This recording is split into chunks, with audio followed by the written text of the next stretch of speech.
Bueno gente, ¿cómo andan? Espero que muy bien. Bueno, la intención de este video es que podamos corregir virtualmente sus simulacros de los simulacros. Y así van a poder ver si las respuestas que pusieron están bien, si pusieron algo parecido, algo muy diferente, si les faltó algo o si tienen información de más. En general, yo voy a intentar dar respuestas bastante completas y puntuales y lo que es súper importante, usando la terminología adecuada. Porque quizás no parece tan importante, pero no es lo mismo decir que una situación económica era malísima a decir que bajaron las exportaciones y las importaciones, por ejemplo.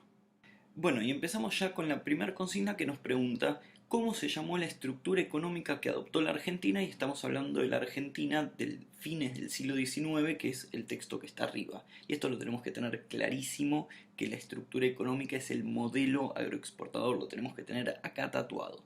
Y después nos pregunta cuáles fueron las tres medidas principales que se tomaron para desarrollarlo. Y acá tenemos que poner, primero, que se abrieron las puertas a la inmigración masiva, porque se necesitaba muchos trabajadores para que trabajen las tierras. Ahora tenemos que preguntarnos, ¿qué tierras? Bien, y esta es la segunda de las medidas. Se buscó extender la superficie productiva ocupando las tierras de los pueblos originarios, es decir, conseguir nuevas tierras para que la trabajen estos inmigrantes. Y por último, establecer leyes y normas para recibir las inversiones extranjeras que se usaron principalmente para hacer las vías férreas, las vías del ferrocarril, que vinculaban el campo con el puerto, principalmente el puerto de Buenos Aires, y de ahí se exportaban. Ahora, la segunda consigna nos dice, escribí si las siguientes afirmaciones son verdaderas o falsas. En caso de ser falsas, marca el error y corregilo. Así que ojo, acuérdense que tienen que marcar y corregir. Y la primera nos dice, a fines del siglo XIX llegaron numerosos inmigrantes de Grecia a Italia que buscaban escapar de la pobreza por la expansión del latifundio y de las persecuciones políticas y religiosas producto de la Primera Guerra Mundial. Y esto está pésimamente mal. En primer lugar porque eran inmigrantes principalmente de España y de Italia. Y las razones por las que escapaban, si bien tenía que ver con la pobreza por la expansión del latifundio y las persecuciones políticas y religiosas, nada tenían que ver con la Primera Guerra Mundial, que es entre 1914 y 1918. La segunda nos habla de que los inmigrantes se quedaron en las ciudades haciendo oficios como zapateros, sastres, confiteros y que vivían en estas habitaciones de las casonas que se llaman conventillos, y esta es verdadera. Así que vamos a la tercera, que es que el Estado argentino le prometió a los inmigrantes europeos que podrían convertirse en dueños de las tierras, pero la mayor parte de las tierras ya habían sido repartidas entre los campesinos criollos. Y esto nuevamente es falso, porque es cierto que el Estado le prometió a los inmigrantes europeos que iban a convertirse en dueños de tierras, pero las tierras no las tenían los campesinos criollos, sino la élite terrateniente, es decir, los grandes terratenientes. Por último, la cuarta dice que estos inmigrantes que fueron al campo tuvieron que alquilar las tierras o trabajar como peones porque no tenían tierras propias. Y esto es absolutamente verdadero porque, como decíamos antes, las tierras las tenían ¿quiénes? Exactamente, la élite terrateniente. Espero que hayan contestado en ese tiempo intermedio porque si no voy a haber quedado muy mal.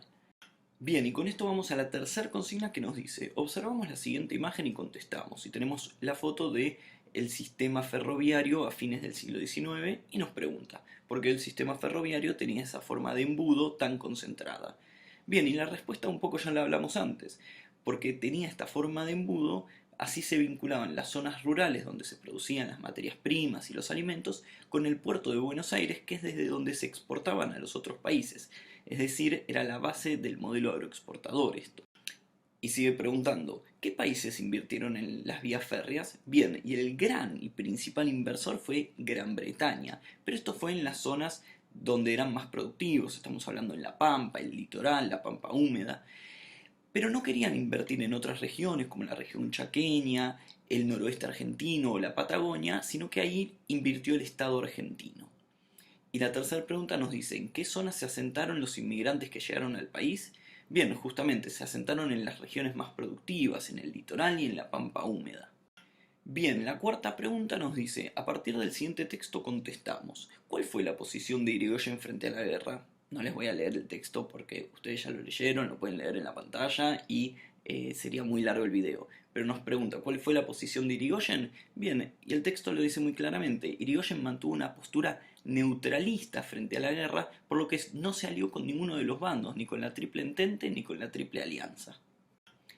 ¿Qué hechos hicieron peligrar la posición argentina frente a la guerra? Bueno, acá es muy claro porque es el hundimiento de los buques de bandera argentina por submarinos alemanes. Esto hizo que numerosas voces pidieran la declaración de guerra porque, claro, se hundieron buques argentinos y muchos decían que Argentina se sume al conflicto. ¿Y quiénes eran estos que presionaron al gobierno de Irigoyen para que se sumen al conflicto y qué objetivo tenían? Bueno, los sectores que presionaron a Irigoyen fueron, por un lado, el gobierno estadounidense que se había sumado a la guerra a partir de 1917, pero además algunos sectores políticos y parte de la prensa buscaba que Argentina se una al conflicto, especialmente después del hundimiento de estos buques argentinos, y por eso presionaban al gobierno de Irigoyen. Ahora bien, ¿cuál fue la actitud de Irigoyen frente a estas presiones? Fue mantenerse completamente neutral, no se dejó llevar por las presiones de las grandes potencias como Estados Unidos y tampoco por las presiones que había dentro del país de estos periódicos y sectores que buscaban que Argentina se una a la guerra. Bien, vamos ya con el quinto ejercicio que dice completa las frases con las palabras de abajo. Ojo, que hay palabras que sobran, muy importante, entonces que tengamos mucho cuidado y leamos primero las palabras de abajo y después el texto. Entonces, nos dice, su programa político no incluía grandes cambios ni políticas revolucionarias. Mantuvieron él, y ya teniendo él nos da una pista de que está hablando del modelo agroexportador, porque no podría ser mantuvieron él corrupción en la administración, por ejemplo. Bien, entonces mantuvieron el modelo agroexportador, pero querían terminar con la corrupción en la administración y redistribuir la riqueza de forma más equitativa. Por eso el radicalismo debió enfrentar la resistencia de los conservadores, que tenían gran poder, acordémonos siempre en dos lugares, en las provincias, en los gobiernos provinciales y en el Congreso, sobre todo en la Cámara de Senadores, y por eso muchos de los proyectos de ley morían en justamente la Cámara de Senadores. Esto pasó con los proyectos de la colonización rural, la creación de una marina mercante, la nacionalización del petróleo y el Código de Trabajo de 1921. Y ahora imagino que esto ya medio se lo saben de memoria, pero Irigoyen tuvo dos estrategias para contrarrestar esta oposición. Por un lado, los decretos presidenciales y las intervenciones federales, que justamente estas le permitían a Irigoyen hacerse cargo total o parcialmente de un gobierno provincial. Además, para ampliar la base electoral, el gobierno distribuyó cargos en la administración pública y esto generó una notable expansión del empleo, es decir, que había más trabajo para los sectores medios urbanos, pero también causó mucho rechazo entre la oposición e incluso en sectores de la UCR. Y los críticos le decían que esto era una política clientelista, por eso dices, los críticos de Irigoyen señalaban que practicaba el clientelismo y compraba voluntades sin medir el incremento, el aumento del gasto público. Bueno, ese último ejercicio para mí fue medio aburrido porque era simplemente leerlo, pero vamos con el siguiente que dice, observa el siguiente cuadro y responde las preguntas. Y tenemos un cuadro con las huelgas en la capital entre 1916 y 1923. Y notamos que en 1917, 18, 19 e incluso 20 tenemos muchísimas huelgas. Entonces esto nos lleva con la primera pregunta. ¿Cómo se relaciona el contexto internacional con el aumento de huelgas durante la primera presidencia de Irigoyen? Y acá tenemos que pensar, el aumento de huelgas tiene que ver con esta crisis económica que hubo durante y después de la Primera Guerra Mundial que causó la caída de las exportaciones, de las importaciones, la falta de crédito. Bueno, esto lo vamos a ver un poco más en la pregunta B. Bien, como decía, la B nos pide tres consecuencias de la situación económica y justamente tenemos la caída de las importaciones, de las exportaciones, que disminuyó la llegada de capitales e inversiones, que se comenzaron a exportar productos de menor calidad y precio, y también podemos sumarle que se empezó a desarrollar en Argentina una pequeña industria nacional más vinculada a lo textil, a la alimenticia y en menor medida a la metalúrgica. La C nos dice, mencionó un conflicto social durante el primer gobierno de Irigoyen y describí cuándo fue, dónde fue, los reclamos y el desenlace. Y tenemos dos opciones. Vamos con la primera, que es la Semana Trágica. Los sucesos de la Semana Trágica se iniciaron en diciembre de 1918 con una huelga que se extendió hasta enero de 1919 y esto fue en los talleres metalúrgicos Bacena en la ciudad de Buenos Aires. ¿Qué reclamaban los obreros? Reducción de horas de trabajo, aumento de jornales, de salario y la vigencia del descanso dominical. ¿Y qué hizo Irigoyen, el gobierno, ante la huelga general? Mandó a la policía primero y al ejército después, cuando la huelga creció y se convirtió en una huelga general, que actuaron junto a agrupaciones de rompehuelgas como la Liga Patriótica para reprimir la protesta, que tuvo un saldo de alrededor de 700 muertos y 2000 heridos. Otra opción es hablar de los sucesos de la Patagonia, que fueron en 1920 y 1921 y que tuvieron como protagonistas a los peones rurales en la provincia de Santa Cruz. ¿Qué es lo que reclamaban? Reclamaban algo bastante más básico que en el caso de la Semana Trágica. Reclamaban comida en buen estado, reclamaban condiciones dignas de higiene y que se les pague en dinero en lugar de en vales. ¿Cómo terminó? ¿Cuál fue el desenlace? Bien, el gobierno mandó al teniente coronel Varela a negociar y en un principio hubo una negociación, pero finalmente fracasó. Y entonces el gobierno volvió a mandar al teniente coronel Varela, pero ahora con la orden de imponer el orden, que se tradujo en una gigantesca represión con fusilamientos, con más de 1000 muertos, y así terminaron los sucesos de la Patagonia. Medio depresivo lo anterior, puede ser, pero bueno, ¿qué se le va a hacer así a la historia?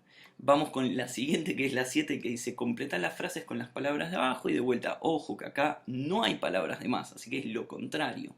Bien, para no hacerlo más largo, se los voy a dejar acá en pantalla, pausen el video y vamos directo al ejercicio 8.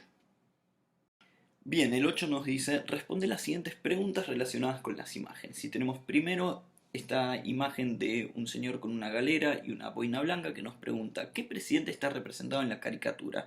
¿Qué sector va a recibir con buenos ojos al presidente electo?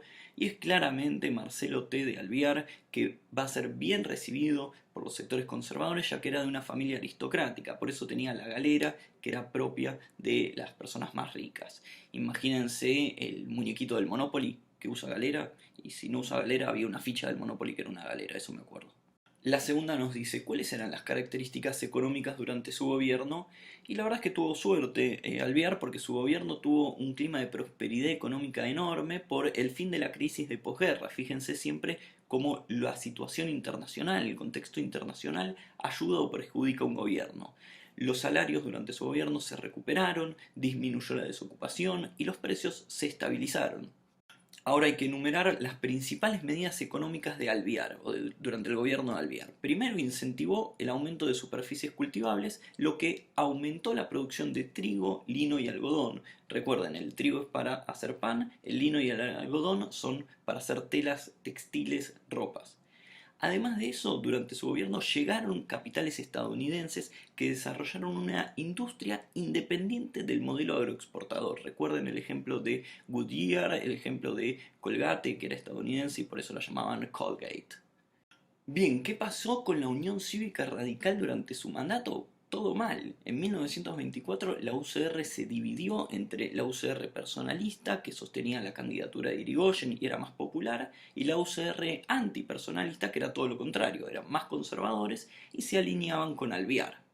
Por último, y terminamos, ¿qué medidas de política social impulsó Alvear? Bueno, durante el gobierno recordemos que se aprobó la legislación de previsión social, estamos hablando de las jubilaciones para maestros y bancarios, se estableció el pago de salarios en moneda nacional, súper importante, imagínense que era lo que reclamaban los trabajadores de los sucesos de la Patagonia y se reglamentó el trabajo de mujeres y niños. Bien, y con eso terminamos, ya no queda nada más, espero que les haya ido muy bien, pero en caso de que no les fue como esperaban o querían una nota mejor, no hay ningún problema, porque justamente la gracia de todo esto es que es un simulacro de simulacro, que antes hubo un repaso, que después habrá más simulacros, más repasos, que va a haber, de hecho, técnicamente mañana deberían ustedes rendir otro simulacro, y lo importante es que vayamos practicando una y otra vez, porque es la única forma que se nos quede acá, especialmente si tienen mala memoria como yo. Bien, les deseo muchísima suerte. Cualquier cosa pueden revisar este video más adelante para repasar. Y nada más, muchísima suerte. Y desde acá, Totoro les manda un saludo y mucha suerte mañana en el simulacro. Chao.